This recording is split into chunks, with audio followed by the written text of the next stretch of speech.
veče, uvaženi gosti, dobrodošli. Evo nas na kraju nedelje pravoslavlja i dve reči tek da kažem. Govore da smo violentan narod, ja mislim da je to dobra osobina. Jednostavno, minulo je 100-godišnje vreme od Prvog svetskog rata i znate koliko smo bili posvećeni svemu tome u promocijama knjiga i svemu drugome. Evo nas 8 vekova, u godini smo kada obeležavamo 8 vekova od samostalnosti i autokefalnosti naše Srpske pravoslavne crkve. I dobro je što je i Srpski kulturni centar opredelio svoje aktivnosti ove godine upravo u tom smeru. Dobro je što se, evo i večeras okupismo da bismo promovisali jednu knjigu koja upravo obeleži to.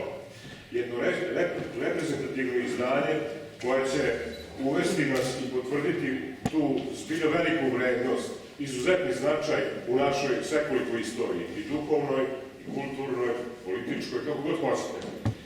Uvaženi gosti koji su nam danas došli jesu Srđan Ercegan i naš dragi, da ga nazovem gost ili domaćin, dr. Boris Svekovski. Jedan aplauz za njih, molim. A o ovoj sjajnoj knjizi upravo će nas njih dvojice upoznati, pa ja predajem reč prvo Srđanu, a potom se da čujemo i Borisa. Ja ću pokušati da ispred izdavača da vam objasnim koji su bili naši motivi i zašto ste se odlučili za tu tematiku i da objasnim nešto o samom procesu nastanka knjige, a o samom jubileju i o toj velikoj istoriji Boris koji je u svakako pozvaniji.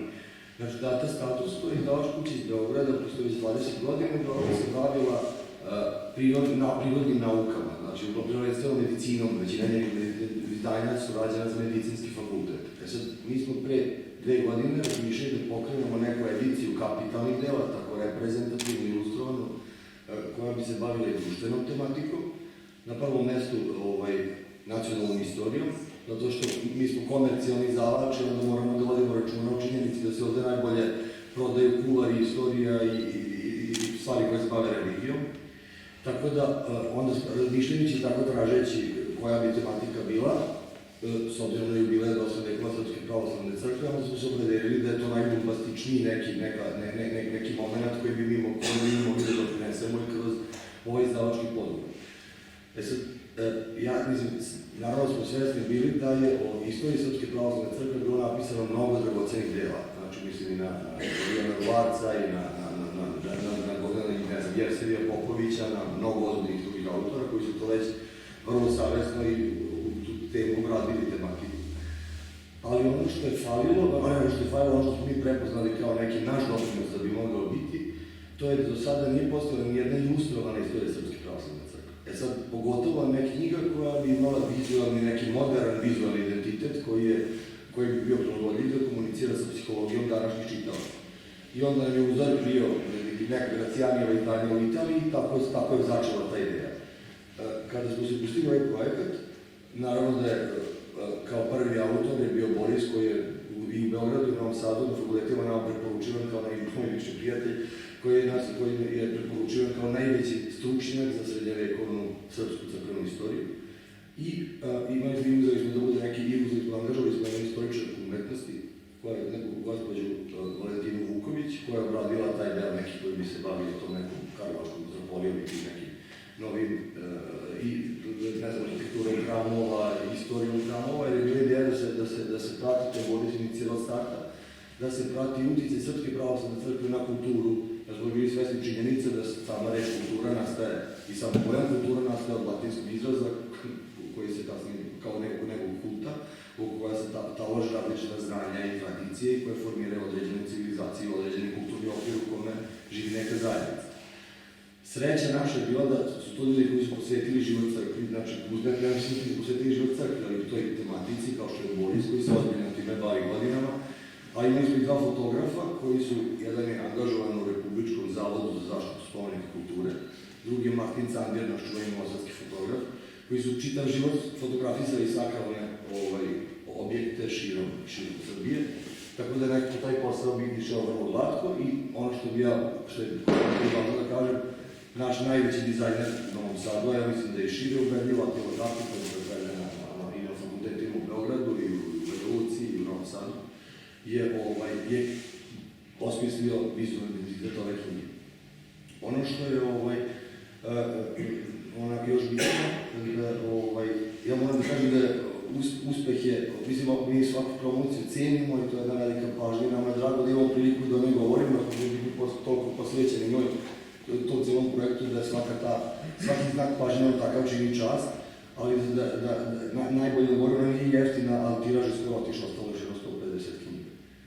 Pogodilo se to da ljudi jednostavno nisu se bavili tom tematikom na taj način. Sad ono što je, može se pričati o tom istorijskom delu, ja bih htio da kažem samo još da ono što smo mi posebno tu naglasili, što je bilo posebno bitno, znači Boris se bavio srednjim vekom, a mi smo se jako trudili da dostojno zastupamo i Karlovačku metropoliju, da ona uzme to mesto u toj knjizi što je veće meri, upravo na jubileje koji prate tu instituciju. I drugo, onako gledali smo da se tu naglasi, jer možda je tu i najvidljiviji posle tog srednjeg veka, najvidljiviji uticaj srpske crkve na kulturu, odnosno na kreiranje srpske kulture, mislim, mi smo eparhija Bačka, u Novom Sadu je prvu bolnicu napravio episkop Pisarion Pavlović, Platon Atanacković, Matica Srpska, znači malo gde je taj uticaj srpske crkve vidljiv toliko na formiranje kulture u najpozitivnijem mogućem smislu, kao što je baš slučaj u Karlovačkoj metropoliji, arhiv Bačkom, da smo vodili računa da se taj akcent, da on bude osobito vidljiv. Uglavnom, svi naša radnja je bila, kažem, vrlo korektna, ja sam zahvalan i sad onda bih ja to neko, sad da Boris sam prepustio da otvorite nešto kažem. Hvala vam na pažnju.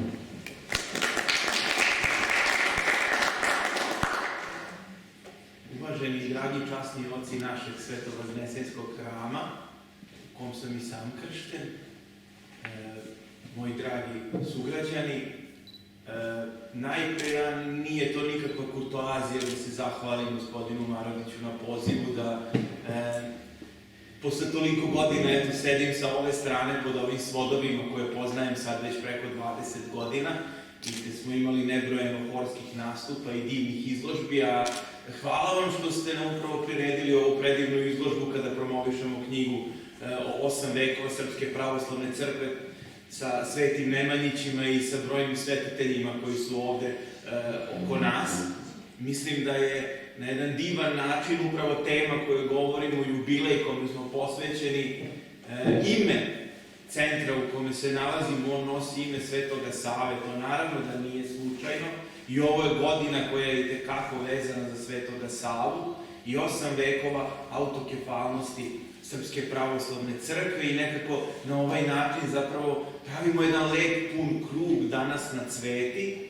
Mislim da ni datum nikako nije slučajan, jer ako pogledamo u tu 1219. godinu prema nekim izvorima upravo oko Vaskrsa 1219. godine Sveti Sava započinje rukopolaganje episkopa i to je najvidljiviji zapravo dokaz i kanonski da je Srpska crkva autokefalna i da on već tim činom što može kao autokefalni arhijepiskop da rukopolaže episkope, zapravo taj Vaskrs 1219. ne samo Vaskrs kao praznik u uopšte istoriji crkve i čovečanstva, već i taj prvi autokefalni srpski pravoslavni Vaskrs 1219. pokazuju jednu novo rođenje, jedan nukleus nastanka jedne institucije koja je zapravo više slojna i koja je zapravo vrlo kompleksna, daleko kompleksnija nego što smo mi na ovih 500-ak strana, koliko to sad zvučalo pretenciozno 500 strana, može da zvuči zaista kao jedan ogroman prostor, nažalost premalo je 500 strana, ali u ovih 500 strana mi smo nekako želeli nas troje, dr. Valentina Vuković, Srđan kao urednik knjige i neko ko se takođe dugo bavio crkvom i radi u crkvi i na koncu moja malenkost koji se eto ponešto razumemo u istoriju srednjeg veka i tog ranog novog perioda. Naš cilj je bio zapravo da damo jednu hronološku pravu liniju od momenta kada Srbi dolaze na Balkansko poluostrvo, uspostavljaju prve kontakte sa hrišćanstvom, Porfirogenit piše da se u vreme Iraklija prvi put Srbi pokrštavaju, preko Ćirilu-Metodijevske misije koja je zakačila, da se tako kolokvijalno izrazim, i Srbe, to se ponekad svesno ili nesvesno previđa da ima ono pismo Jovana VIII pape Montemero Ducis knezum Mutiliju, te ga poziva da se Srbija vrati Panonskoj arhijepiskopiji Metodijevoj. Dakle, Srbi su bili organski vezani čak i za Ćirilo-metodijevsku misiju u tom nekom periodu. Zašto vam to govorim? Na jednoj od tih promocija ja sam tako možda malo nespretno, možda malo kolokvijalno rekao jednu moju rečenicu koju Srđan često citira: nije Sveti Sava ustao jednog jutro i rekao je idem da napravim autokefalnu Srpsku pravoslavnu crkvu. To su viševekovni procesi koji su upravo pre 8 vekova, zahvaljujući čoveku čije ime nosi ovo za mene posebno važno i toplo mesto od Srpskog kulturnog centra, dakle, zahvaljujući Svetome Savi, Srbija dobija autokefalnost. Zapravo šta znači autokefalnost? Ne samo u srednjem veku, šta to znači kroz čitavu ljudsku istoriju, zbog čega je čak i kada je, eto, pominjali smo, gospodin Tasić je lepo pomenuo taj ogroman jubilej 100-godišnjica prisajedinjenja Vojvodine, 100-godišnjica nastanka Jugoslavije, pa jedna od glavnih obeležja stvaranja nove države bilo je nanovo i kanonsko i zvanično ujedinjenje Srpske pravoslavne crkve na svim prostorima Kraljevine SHS, i to je ovde obrađeno i zahvaljujući Srđanu imamo jednu fantastičnu sliku svih episkopa sa regentom Aleksandrom Karađorđevićem. Dakle, zbog čega je to sve toliko bitno? Pa to je za čoveka srednjeg veka, to je značilo državnu identitetsku nezavisnost. Za kasnijeg savremenog čoveka, 1918. to je značilo završetak viševekovnih težnji ljudi, Srba, vernika Srpske pravoslavne crkve u svim istorijskim srpskim zemljama, bilo da su one etnički, istorijski, duhovno, kulturno srpske zemlje. Ova knjiga imala težnju i u tome smo u velikoj meri uspeli da obuhvati jedan ogroman zapravo prostor. S jedne strane od Trsta do Arada i od Sent Andreje do Soluna.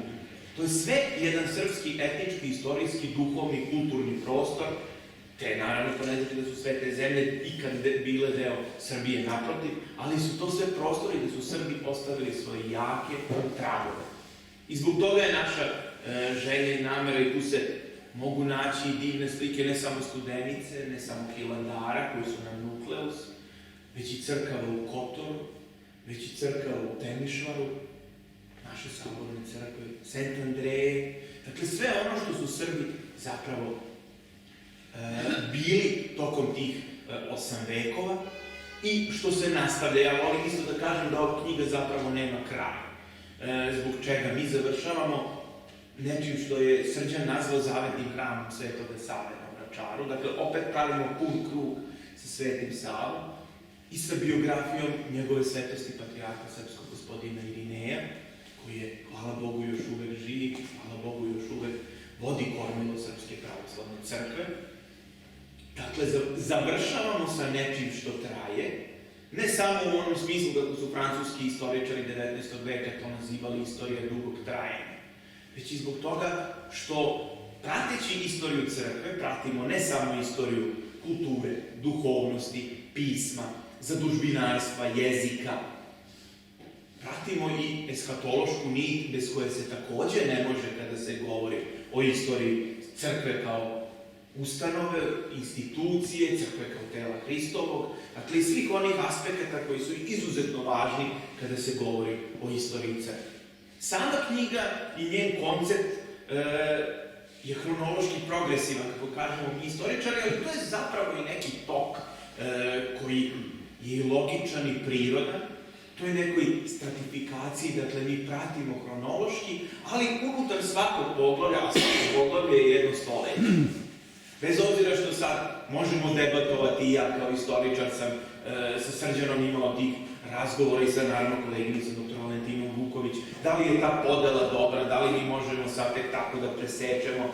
Međutim, zapravo, ako govorimo o 8 vekova, to je ogroman period, to je 800 godina. Samo zamislite šta se sve može izdešavati tih 800 godina, pre 800 godina kakav je svet bio, pa pre 700, 600, 500, 400, pre 100 godina. Pre 10 godina šta se sve promenilo. Na kraju smo shvatili da je ta podela najbolja, ali unutar svakog stoleća mi govorimo o nastanku pismo o nastanku prvih rukopisnih knjiga u Srbiji, prvih štampanih knjiga u Srbiji, jer jedno i drugo je vezano za crkvu. Jedno i drugo je organski vezano za Srpsku pravoslavnu crkvu. Miroslavljevo evanđelje je zvanično u UNESCO uvršteno kao jedan od spomenika čitavog sveta. Miroslavljevo evanđelje jeste crkvena knjiga. Ona je vrlo ciljano napisana, ciljano iluminirana. Isto se odnosi i na našu Studenicu. Ona je sakralni objekat, ona je hram. Naravno, za istoričara umetnosti to je jedan fantastičan spoj romaničkih uticaja, vizantijskog graditeljstva. Za jednog istoričara možemo da pričamo koliko hoćete o tome njenom istorijskom značaju za Svetoga Savu, za Nemanjiće. Ako govorimo o Studenici iz aspekta pravnika, pa da, tu je pisan studenički tipik koji je rađen po uzoru na hilandarski, koji je zapravo jedan sistem kanonskog prava. Ako govorimo iz aspekta medicine, i to je nešto da smo Srđan i ja, iako on je kao lekarsko dete više vezan, ali smo nekako zajedno insistirali na tome, pa prvu bolnicu nam donosi Sveti Sava. Sveti Sava nije samo, nažalost, taj pokušaj ukalučivanja jedne ličnosti u nekakvu samo školsku slavu. On je mnogo više od toga. Ne treba zaboraviti da je Domentijan, njegov učenik i pisac njegovog žitija, taj koji ga je nazvao prosvetiteljem. To nije nikakva savremena novotarija nekih neopravoslavaca koji nešto pokušavaju. Ne, njega njegov učenik Domentijan naziva u žitiju Svetoga Save upravo prosvetitelj. I nešto što mi zaboravljamo da je taj Sveti Sava bio najveći diplomata svog vremena.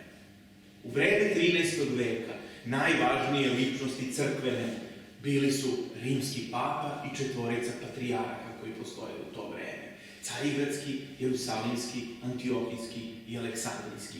Carigradski u egzilu u Nikeji posle 1204. godine.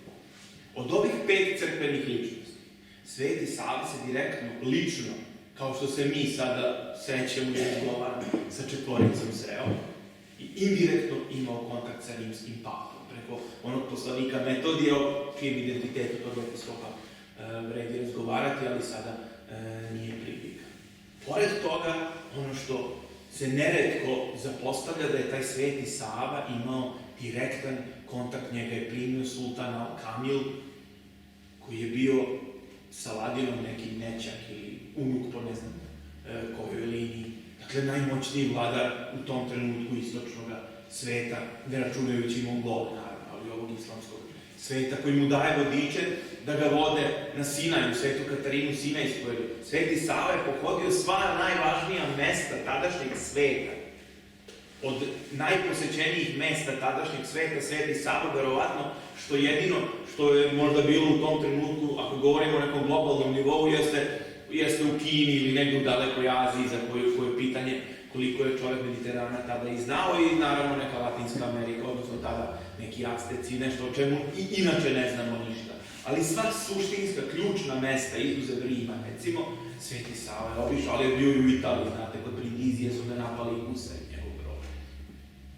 Tolika ličnost, ovo namerno ističe, tolika ličnost je bila zapravo nukleus, je bio čovek koji je, zahvaljujući tim svojim kvalitetima, ličnoj harizmi, neverovatnom enciklopedijskom obrazovanju, mogao da Srbiju i Srpsku pravoslavnu crkvu nakon dobijanja krune 1217.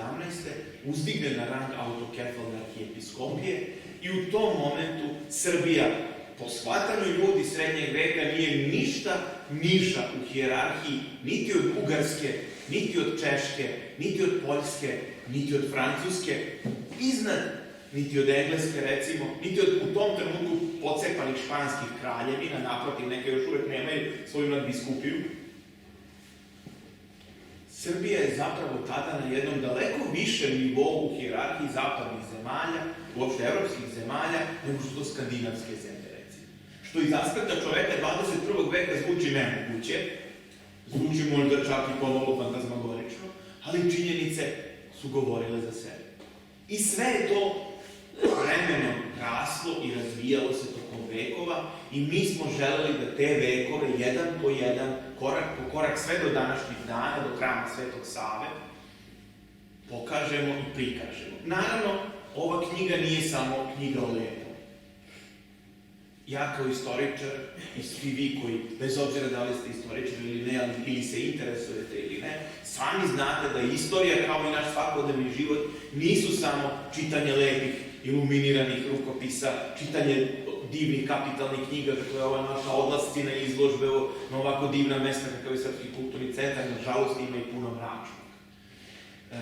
Morali smo napraviti neki odnos, neku istoritmiju, ali neke činjenice nismo želeli da izostavimo, da čutimo.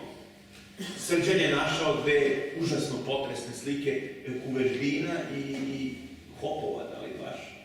I Hopova i Brnika, dakle tri strašno potresne slike kako su oni izgledali nakon Drugog svjetskog rata, nakon prvo ustaškog, a onda partizanskog uništavanja naših svetinja. I ta poruka koju smo mi stavili jeste bila poruka koliko takve totalitarne ideologije mogu da naškode čitavoj jednoj kulturi, čitavom jednom narodu i čitavom jednoj istoriji koja u tom trenutku broji skoro 7,5 vekova. Kada te 1948. je već, ili 49.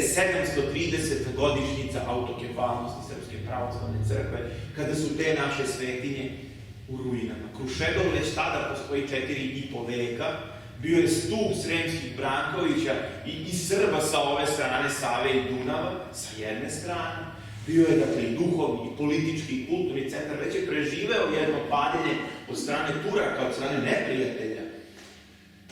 I iste te godine, kada već više od 7 vekova Srpska pravoslavna crkva postoji, imate te ruševine koje smo imali i koje, zahvaljujući nastojanjima naših episkopa i patrijaraha u zadnjih 30 godina se obnavljaju.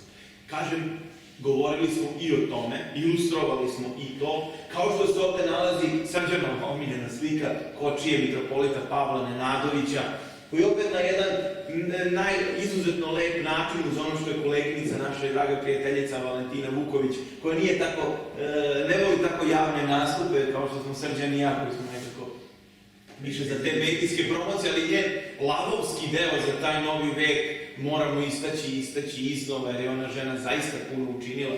Kad vidite te kočije, kad vidite taj divni srpski barok, ja ne znam da li ima nešto lepše što je stiglo sa zapada, a da smo ga više oplemenili pravoslavljem, nego što je taj prekrasni barok 18. veka.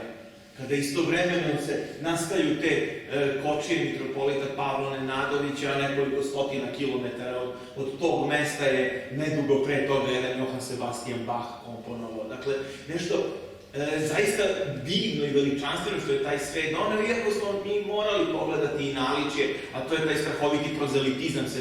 i 18. veka, i o tome smo pisali puno, odnosno pre svega Valentina, i o tome puno pisalo, o tim otporima u unijaćenju, prozelitizmu, a opet sa te druge strane, od istog tog zapada, da, odbijena je unija, naravno, ali prihvaćen barok i oplemenjen našim pravoslavljem, o tome su puno pisali velikani, Dinka Davidova i Dejana Medakovića, koji su ostavili neizbrisiv trag, ali ću ja reći da je i Valentina Vuković dala i tekako ovde svoj doprinos.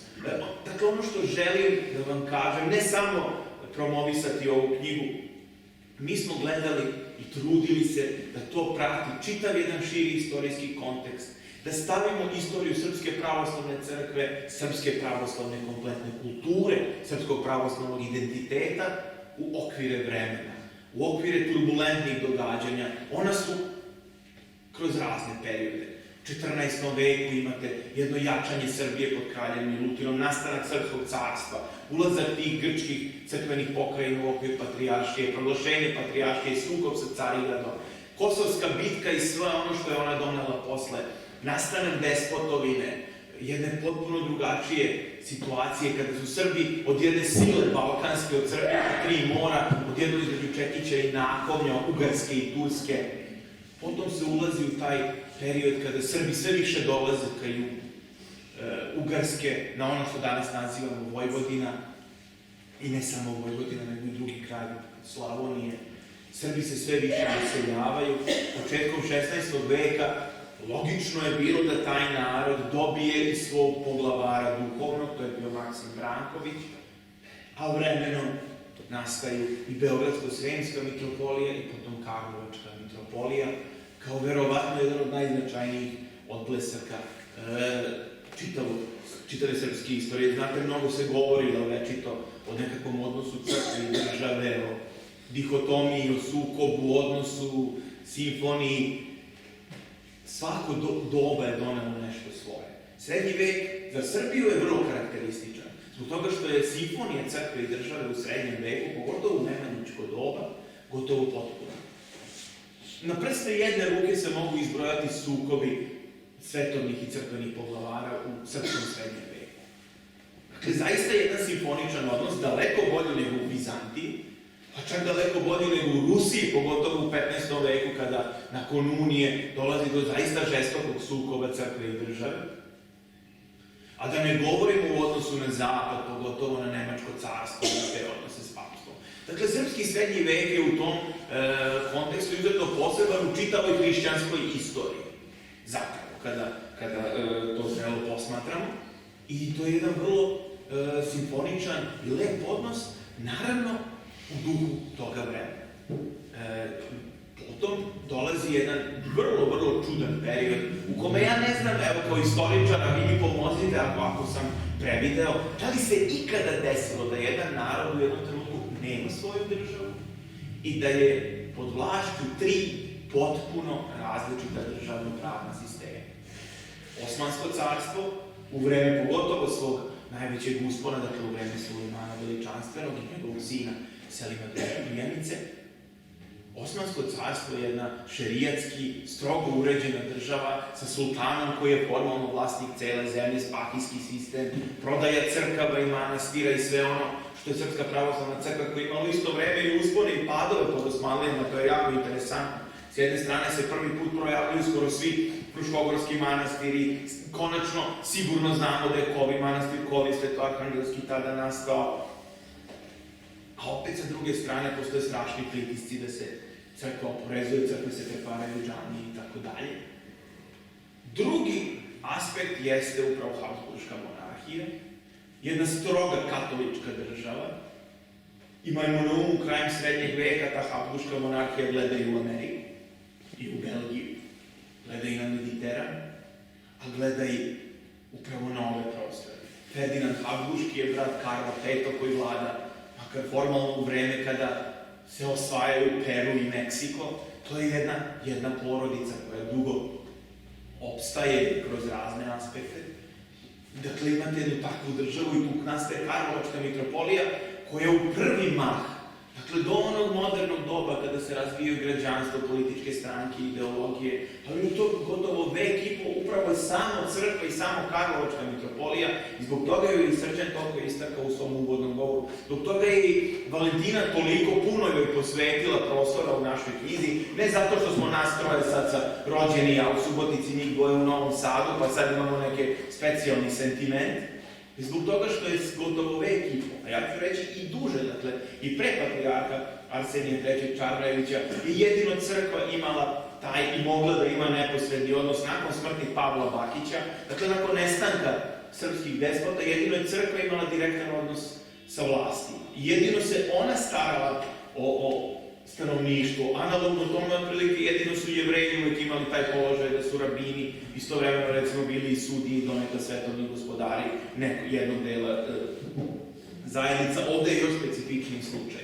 I konačno treće, da jedan ne mali deo srpskih zemalja bio pod Mletačkom republikom, pod Venecijom. Državom koja je bila jedna klasična, trgovačka, ekonomska, koju su zanimali samo prihodi, oni su imali u čuvenu rečenicu, prvo smo mlečani, pa smo onda katolici u tim nekim odgovorima papi koji su pomalo apokrifni s jedne strane, a s druge strane najbolje pokazuju svu tu ideologiju koja postoji sve do početka zapravo 20. veka, koliko Srbi u Dalmaciji i upravo oko čega se aktiviraju.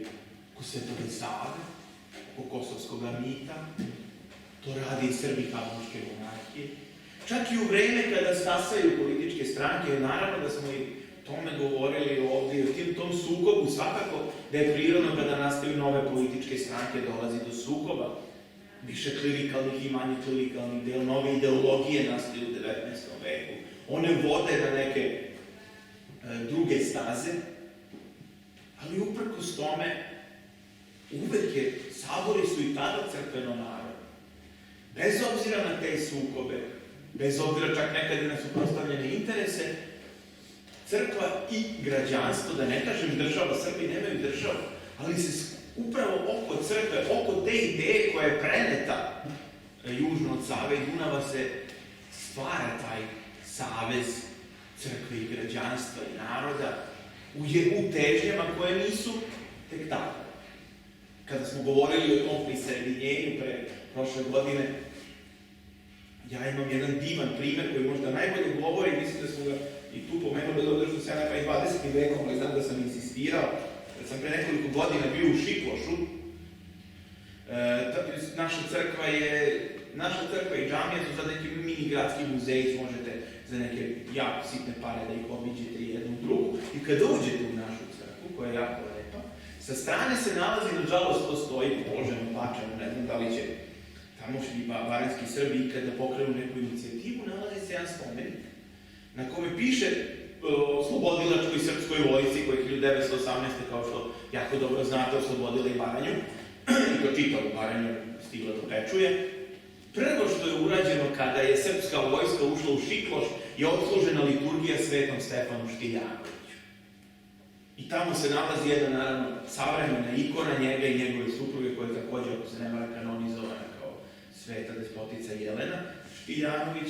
Dakle, prvo što je urađeno jeste stoji na spomeniku u ime kralja Petra I. i regenta Aleksandra, dakle, tih državnih vlasti, oslužena je liturgija, dakle, imamo taj moment odnosa crkve, stanovništva, koje je doživjelo tu vojsku kao slobodilačku, kome jednom srednjovekovnom feudalnom gospodaru. I upravo smo mi želeli da to je bio neki light motiv, nazovimo ga tako. To je bila neka ideja da i mi na isti način prikažemo tok istorije Srpske pravoslavne crkve 8 ovih vekova u slici i reči, kako to stoji u našem podnaslovu, da se stalno vidi taj tok, ta osnova koja postoji od dolaska Srba, odnosno južnih Slovena na Balkansko poluostrvo, ta veza sa crkvom, ta veza sa srpskim srednjim vekom, ne zbog toga čime se ja lično bavim, to je apsolutno irelevantno u ovom slučaju, već zbog toga da se vidi kontinuitet.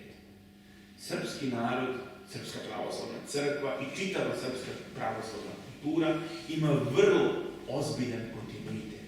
To ne znači da je to veće ili manje vredno u odnosu na bilo koga drugog, ali da je u najmanju ruku jednako značajno i da je to kontinuitet koji se ne sme i ne treba ni na koji način zaboraviti.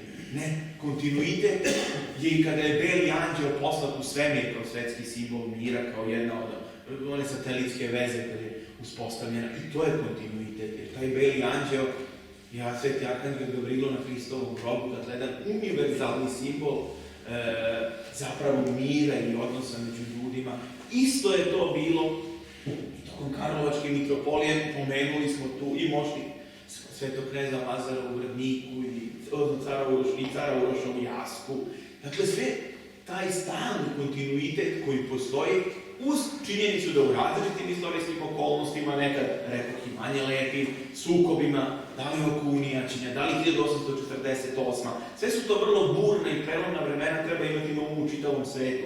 Te 1848. su ogromne demonstracije i ratovi i sukobi u Parizu i u Beču, jednako kao što se na ovim našim prostorima, gde su prosto interesi drugačiji, stvari se drugačije sagledavaju, ali kroz sve to ide priča i ide tok istorije Srpske pravoslavne crkve, njene i naše kulture, rukopisnih knjiga, artefakata, manastira, jezika, školstva, zadužbinarstva, bolnica.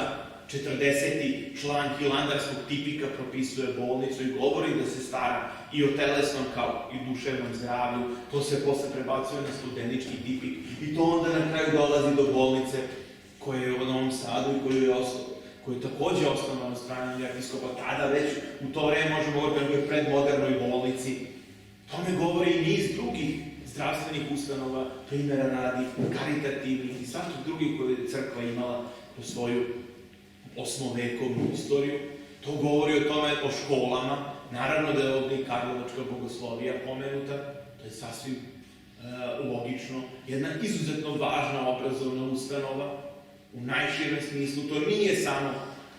To nisu samo škole gde se eto tako obrazuju neke budući sveštenici, to je daleko više od toga, to su bile škole koje su stvarale najobrazovanije ljude svoga vremena, jer u to vreme oni su govorili i klasične jezike i nemački.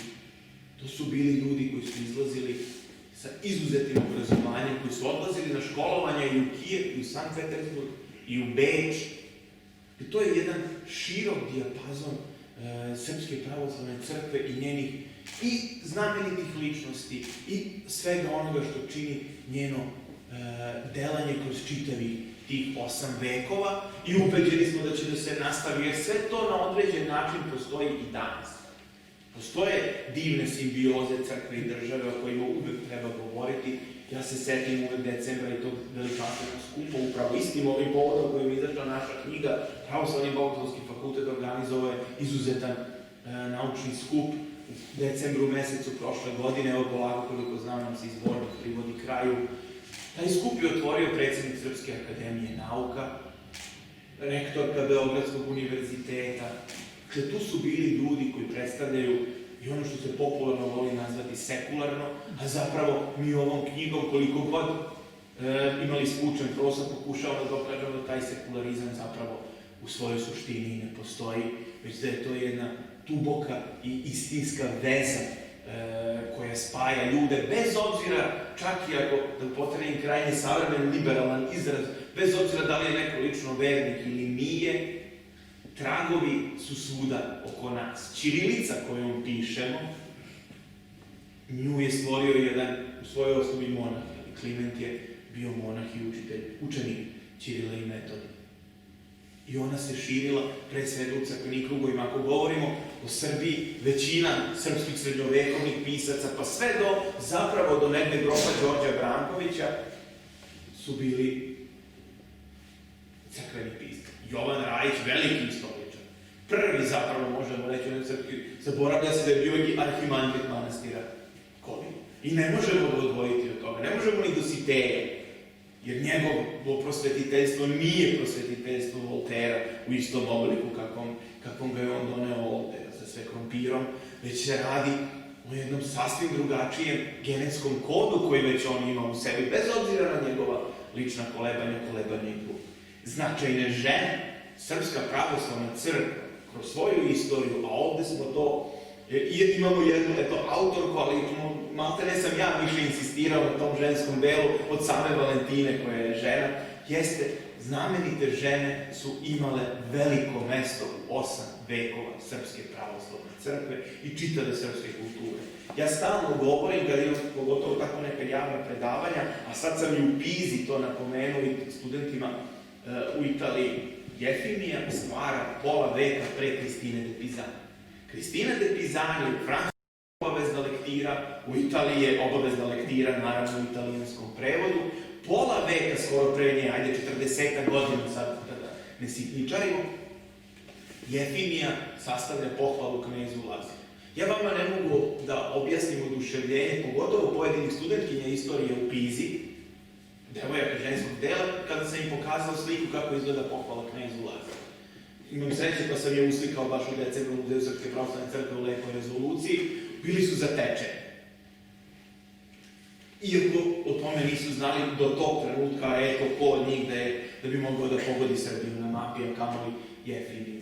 Jedna takva žena je ovde istaknuta, ne samo ona, pa sve do Marije Trandafil, velike novosadske dobrotvorke iz kraja 19. veka. Izuzetno važno smo želeli da istaknemo upravo to da je žensko prisustvo. Kraljica Jelena, takozvana Anžujska, ponovno otvara školu za žene, to piše Danilo II. Žensko obrazovanje postoji u Srbiji daleko pre nego bilo gde na zapadu, jedino na istoku u Vizantiji, donekle u islamskom svetu, ne donekle, nego prilično i u islamskom svetu je prisutno i Danilo II jasno piše za to, a znamo da je i za rimokatoličke devojke otvarala škole na moru. Marija Trandafil, velika zadužbinarka, da nema njene bi bilo Nikolajevske crkve, koliko je samo Matici Srpskoj pomogla. Dakle, istorije i sahranjene u Nikolajevskoj crkvi, recimo, to je žena čiji se grob nalazi takođe u jednom svetom hramu posvećenom Svetom Nikolaju. Dakle, ta organska veza i žene, srpske žene, po znacima navoda, u najširom kontekstu shvaćeno sa crkvom je ovde istaknuta koliko nam je prostor dozvoljavao, da kažem ima svega 500 strana. I još nešto, pored tih veza sa kulturom, u najširom smislu, nešto što smo hteli da istaknemo kroz celu istoriju, jesu uticaji Srpske pravoslavne crkve na druge narode. Ne malo znamo, i o tome se puno s razlogom govori u novom veku, da je Rusija imala puno uticaja i značaja, ruske zemlje, opet u najširom smislu računa naravno i Ukrajinu tu, su imale velikog uticaja na srpsku kulturu, duhovnost, to je nešto što je opšte poznato. Ali nemojmo zaboraviti da je prvi časovničar u Rusiji bio onaj Lazar koji je bio Srbin. Da u vreme cara Dušana postoje ne male duhovne veze Srbije i Rusije sa srpskim uticajem na Rusiju. Da se prepisuju rukopisne knjige u Rusiji koje su srpske redakcije. Da upravo pomenuti Sremski Brankovići, na koje smo pogotovo sa ove strane Save Dunava ponosni, ne bez razloga, su bili pokrovitelji Svetog Pantelejmona ruskog manastira na Svetoj gori. I da konačno, eto, u novom veku, kao samo nastavak zapravo tih veza, kreće taj veliki ruski uticaj, ruska zaštita i pomoć koja kulminira tom pomoći u Prvom svetskom ratu, koji opet... A onda se ponovo vraćamo da Srbi to uzvraćaju tako što u Sremskim Karlovcima nastaje Ruska zagranična crkva. I dolazi toliko velikih Rusa, ne samo pravoslavni, dolaze i budisti. Beograd dobije i budistički hram, a pravoslavlje, da ne govorimo koliko dobije velikog poleta tim dolaskom Rusa nakon zlokobne oktobarske revolucije. Sve je to da istorija Srpske pravoslavne crkve, ma koliko delovalo da nema veze. Rumunska pravoslavna crkva ima upravo u Srbiji taj koren. Upravo Maksim Branković je taj koji osniva Rumunsku crkvu. Upravo je jeromonah Makarije koji štampa na Cetinu, Oktojih.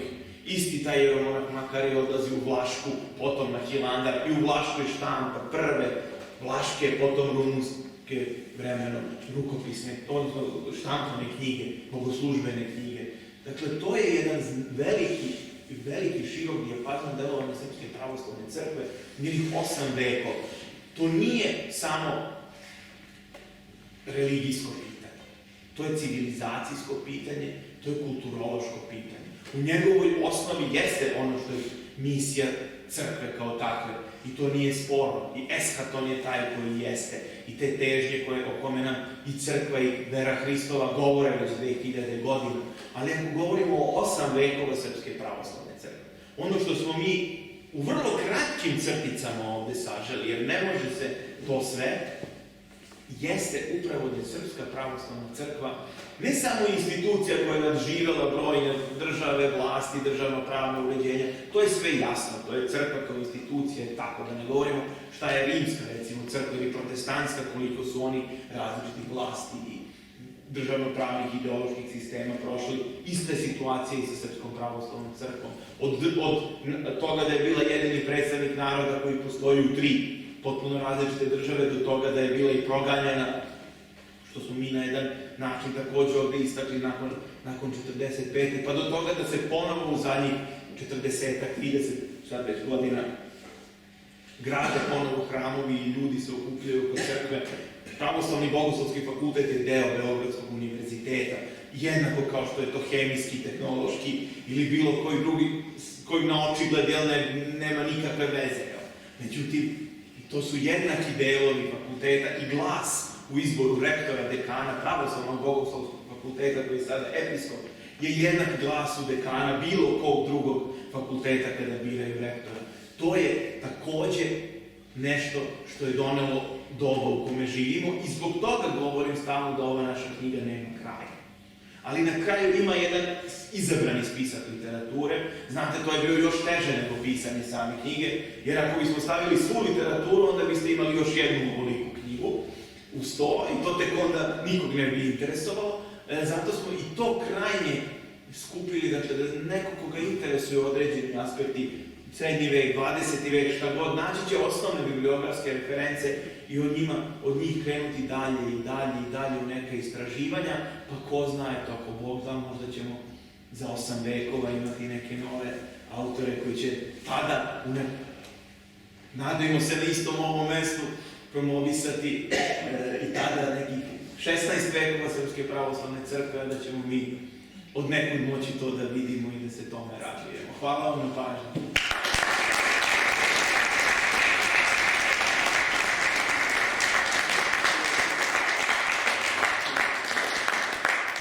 Zahvaljujući se gostima na ovako iscrpnom predstavljanju ove vrlo značajne knjige, običaj da posetiocima okažu priliku da postave pitanje. Pa izvolite.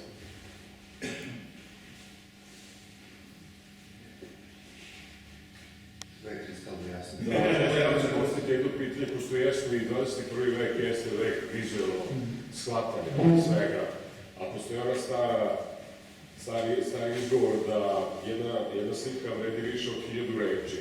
Ajde, recite nam bar na koricama, kako je došlo da se upravo ta fotografija i to pojavi, jer je vrlo značajno. Izvolite. Pa mi obično pravili 10-12 različita korica i onda smo gledali šta bi bilo ono, to je sad jedan izraz ovako kolokvijalan, totemski znak koji bi bio, šta je to što bi ujedno, tako, šta bi najadekvatnije predstavljalo tu istoriju, a opet da ne bude nešto što je već onako izraugovano. I onda neko gledali, i sad šta je bio uži izbor, Studeničko raspeće, Mileševski, Vaskrženje Hristova, odnosno Beljađe na rogu Hristovom, i Svetog Samonizmu, taj namarno spisak arhijereda stavimo, ali onda je fotograf uhvatio ovu fotografiju s Opoćanima, zato se pretpostavlja da predstavlja Jovana Bogoslova. Tako da imate da čuje, može biti i sam Hristos, ima i autora koji ima slučaja koji misle i tako. I ona nekako tako delo je tako mistično što je sve otpalo, to ostalo je ta pozadina i onako neko, ne znam, neko samo po sebi se namaknula kao neefektnija. Pa jeste, delo je tako da zbilja jedno izuzetno delo, ja vam se zahvaljujem. Hvala i vama što smo minule nedelje skupa bili i eto obeležavali tih 8 vekova, a Boga me ćemo do kraja godine to učiniti. Hvala vam.